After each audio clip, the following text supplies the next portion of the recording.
gifted, raw talent.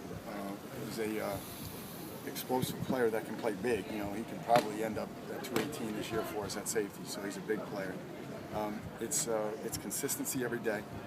It's just developing a routine and not having highs and lows, and just submitting to that process. That's really what we're working with him. And it's interesting because Taylor Gavois was another guy that was like that, and really like the last 4 or 5 practices, just consistent as can be and getting better every day.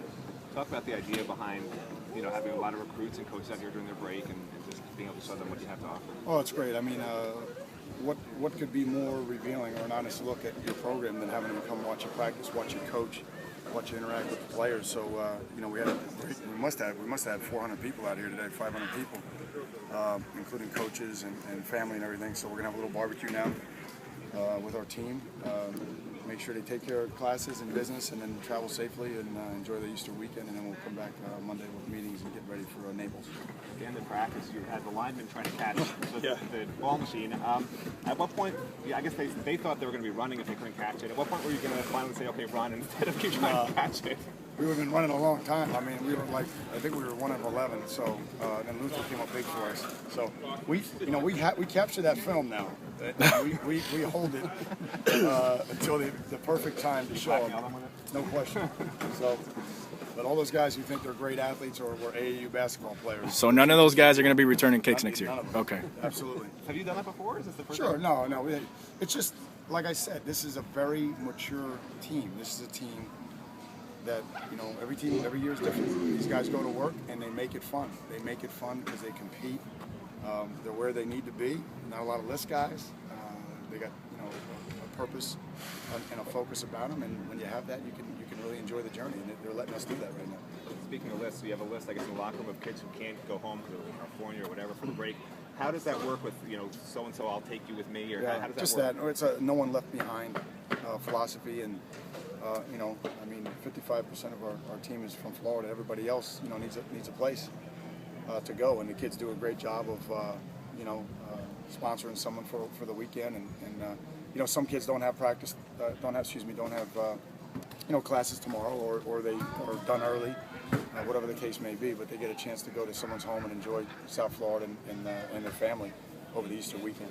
How do you match them up? Kids just volunteer and say, Yeah, they just say, somebody says, hey, for instance, around Thanksgiving, Casey Rogers' mom was nice enough to cook for a lot of kids. So just there's Cassandra Mitchell, Duke's mom, just I can go on and on. But parents step up and say, hey, bring so-and-so over, or bring a group over, and we'll cook for them, and we'll have them over for the weekend. So it's fun. 2 guys have mentioned what they've seen with Kelvin Kane. Have you seen growth there? I did. I know, and I say it to him every day. Just if he can just narrow his focus, get razor sharp focus here, he can really turn the corner. He's talented. He was really competitive today. I thought he was really ready to go.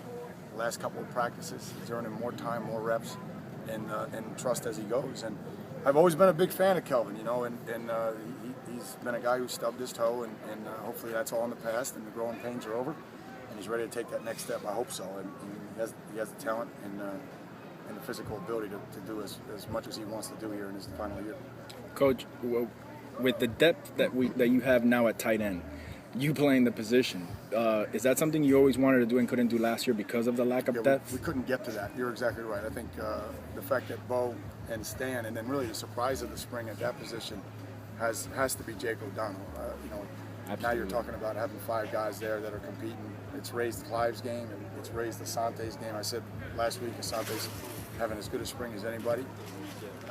But it gives us a chance. It gives a chance to go 12 personnel, 2 tight ends on the field, or 3 tight ends, or in Clive's case, to be able to deploy him, flex him out, get him the football a little bit more than we have the last 2 years, to be quite honest. What growth have you seen in Ryan, Coach? It seemed like in 10 to 20-yard routes, he seemed pretty sharp in the scrimmage.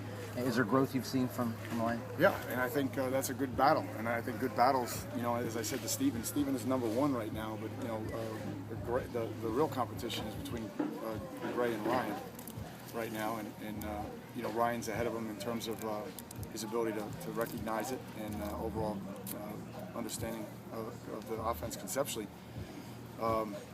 But Gray's got to keep studying and just keep moving forward. He's on his heels, and Steven's got to understand his competition is maybe not necessarily here. You know, his competition is, he might be at Texas or SC or wherever. That's his competition. He has to understand if he wants to be the best, he's got to compete against the best in college football. As a team, what areas are you looking to improve on moving into the next round? So much. To be honest with you, obviously our goal line offense wasn't very good. Our short yardage offense wasn't very good. We didn't finish drives on offense as well as we need to. Our tackling needs to improve dramatically on defense. I thought we did a much better